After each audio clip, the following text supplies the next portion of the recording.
I'm Chris Gardner of the Houston Roundball Review, and joining me now is, Darryl Woods, the Executive Vice President of the Coaches versus Racism organization. Darryl, how are you doing? Doing great, Chris. Doing great. Thanks for having me. My pleasure. Thank you for taking time out of your busy schedule to talk about this. We're going to talk about the second annual HBCU Roundball Classic taking place in Houston, my city, at Delmar Fieldhouse on December 17th. But first, let's talk about HBCU Roundball Classic and the reasons behind it, how it got started, things like that. Okay. Yeah. No. The reason it got started, was post George Floyd. A bunch of teammates of, and myself got together and tried to figure out how we can have an impact on society. And then right after that, COVID hit, so we're all kind of locked up and we're on Zooms and doing different things to stay busy and to try to fulfill our mental capacity. And one of the things that came out of that with tons of discussions was coaches versus racism. We just felt like, coaches have a pretty big voice, and especially in the realm of athletics, just in general. And felt like, the coaches could help us with our messaging and in terms of spreading our word around. Where did you play basketball or sports? Actually, I played in your city, the coach for Kelvin Sampson, University of Houston. He was at Washington State at the time. So at the time when I played in the late 80s, finished in 90, I think he was the second youngest coach in the country behind Kermit Davis. So you and Coach Sampson go back a long, long way then. Yeah, long way, man. How about that? So, because I cover the Cougs, so this is a small world. How about that? I did not realize that you played with Coach Sampson at Washington State. Okay, well, great. Yeah. I'm going to let him know because I'm going to see him in a few hours after practice, talk to him about Saturday's game. Yeah. But let's talk about the doubleheader coming up on December 17th. Who are the teams involved, and how did you go about determining who will participate? Well, we have, just to step back a little bit, Chris, we have, before the doubleheader, we have Houston is playing North Carolina A&T. And that's also a coaches versus racism event. And what we're trying to do is see how this works out, and see about universities hosting the events. Okay. Our primarily we wanted to have this on neutral sites to get the teams away, but this year we decided to say, hey, let's just kind of see what this looks like in terms of the universities hosting. So we'll have our first game on December 13th in Houston, and then the doubleheader, which you just mentioned, will be on the 17th of December. And the teams are Prairie View A&M in Montana. Chose Prairie View because they played in our event last year versus Michigan and DC. Coach Byron Smith did an awesome job in terms of representing our brand with a ton of kind words and just all around being a great guy and a great coach and a role model and an agent for change for young people. So we felt like we wanted to get guys like Coach Smith back to represent even more this year around. And then Travis DeCure, same thing. I've been known Travis. Travis is from Seattle. So and played at Washington State. We know a lot of the same people. I knew Travis when he was a coach at Cal, coaching some of those players there. So we chose those two coaches because we felt like they stand for the type of messaging that we want to present for coaches versus racism. And then the second game of the doubleheader, we'll have Texas Tech University with Coach Adams playing Jackson State University with Coach Mo Williams. Okay. Mo is a new coach there, his first year, and I think this is Coach Adams' third year, if I'm not mistaken, when he took over the program. And I've known these guys for a while, just in the sports realm, and felt like these are guys that I know will represent CVR the right way in terms of the messaging. What has been feedback you've received so far with Coaches versus Racism, the games, the reasons for it, all of those things?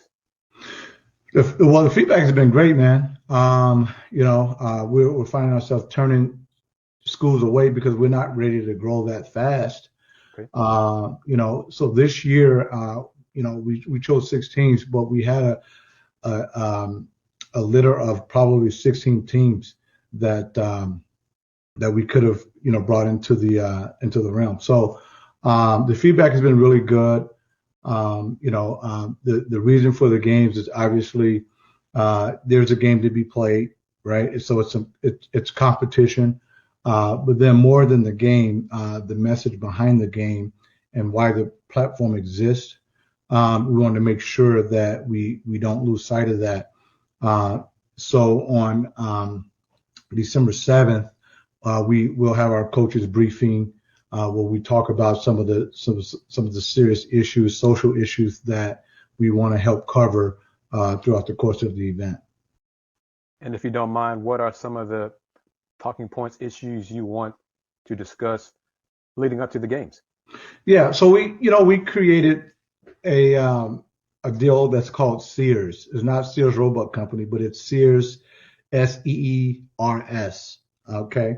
So if you look Sears up in a dictionary, and I didn't know this until I did it myself, but I guess the definition of Sears is forecasting. You can kind of vision what should be coming in the future. And basically what Sears is, it covers a lot of the social issues with social injustice, the economic divide, equality, reform, and social activism. Okay, so there's a lot of different things you can throw in there to cover those letters. We chose those just because we felt like those are the most pressing issues that we have today in our communities across the country. How are tickets available for the doubleheader on the 17th? Yeah, tickets are available on our website, www.coachesvs-versus-racism.org, on our social media handles. Also, you can also get tickets through the schools and the universities' websites as well. And what are the tip-off times for the games? Right now, because of TV, these games will be nationally televised. Okay. The first game, Houston, I know they're slated to be on ESPN Plus right now, since they're the number 1 team in the country. That I'm sure that will get bumped up to probably ESPN 2 at the least. Hopefully CBS will pick it up. The other 2 games, the doubleheader will be produced by HBCU Go TV,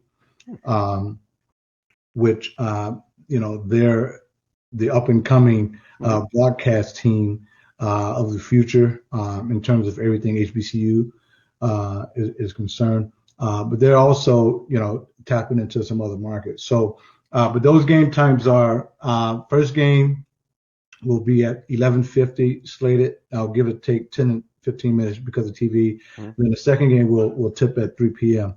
On Friday the 13th. Oh, the 17th. I'm sorry.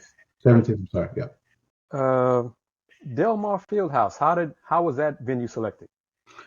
Well, Delmar was selected. Originally, the game was going to be at Texas Southern. Okay. So we wanted to play that game there. Didn't work out. So one thing led to another. Houston is, a very large city. I think it's the 4th largest city in the country, 2.3 million just in the city, not even counting the surrounding areas and suburbs and whatnot. So we wanted to be inside of a community where, it's all about the youth. So we had an opportunity to play at Rice, which is local, and then University of Houston, which they had an event there. So, but it holds, the HISD in that Delmar. I mean, they hold, a little over 5,000 people, and that's plenty of room for us to do what we're trying to do in terms of host a game, So we kind of felt like this is a way for us to give back to that community too as well, and to host an event like this. Excellent. I'm a product of HISD from elementary through high school. So I've Yeah. been to Delmar many times, including the remodeled version where the games were taking place on December 17th. So that also piqued my interest as well when I heard about that too. The games were taking place at Delmar Fieldhouse. So what is your your end goal? What would you like to see accomplished? How long do you foresee these games happening and things of that sort? Well, I think the future for CVR is that we'll obviously continue to have games throughout the years to come. And what our goal is to branch into other sports, volleyball. Next year we're planning to host women's basketball. Um, so we're talking or softball. So we've been contacted by numerous softball coaches that really want to dive into this. So as we're growing, we want our platform to grow throughout the sports to help deliver our message. Of some of the social injustices that are going on across the country. So we're planning to grow, man. We're just taking our baby steps right now. But we're here to stay, to not let this narrative die, as it typically does when something happens. And once again, what's the website and then also the social media, Twitter, things of that sort, how people can interact with you? Yeah. So again, the website is www coaches versus racism. That's vs racism.org. IG, Twitter, same thing. Coaches v racism on both of those handles.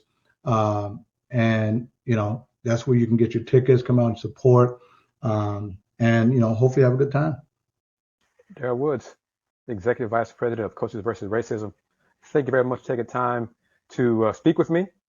And I would definitely say hi to Coach Sampson, let him know that I spoke to you today about this, as well as, because I forgot, you are correct. Thank you for mentioning it. I forgot about the game on the 13th with the Cougs involved in this as well. So it's all tying together. The HBCU Roundball Classic. This is really, Darryl, thank you very much.